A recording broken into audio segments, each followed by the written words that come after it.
to one, then, who would become an adept, and enter in earnest upon the process of induction into the higher states and planes of consciousness. The importance of recognizing and observing the law and adopting the habits which belong to the higher life he is seeking, will be apparent. That law is temperance in eating and drinking, and moderation in all the functions and relations of lust, avoiding in both those indulgences which perverted activities and abnormal desires demand.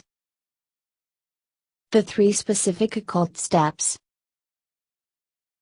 There are but 3 steps involved in the act of withdrawing from the sense plane, material world, and entering into communication with the things of either the psychic world or the spiritual plane, and they are so simple that the humblest intellect can comprehend them.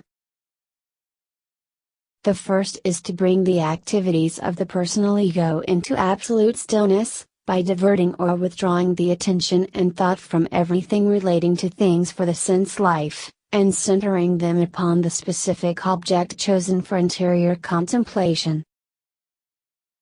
The second is to empty the mind also of everything relating to self-interest, and lay down all pre-impressions, prejudgments and personal predilections, that the mind may be a perfect blank, on which the truth, undisturbed or unobstructed by the bias of prejudice or personal desire, may write its own story.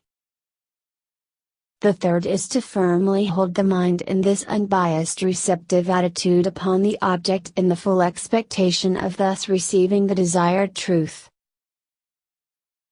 It should be remembered that on the inner psychic plane the soul activities of everything produce vibrations upon the psychic or ethereal atmosphere, which is so subtle and elastic that these vibrations extend indefinitely. When the mind is emptied and still, or passive, and opens itself to the psychic plane in the spirit world, and the attention is centered upon any given object or person, the soul vibrations of that particular object become focused upon the psychic organism, and awaken in the consciousness of the listener the very truth of that which made the vibrations. If the soul be in a perfectly receptive attitude, and you have attained, it can take on the condition and thus enter into such sympathetic unity with the dominant states of the person or thing upon which the attention is fixed that it will sense and know them as perfectly as if they were its own, so the real character and condition of persons and things becomes as tangible and real to the soul of the psychometrist as if they were his own.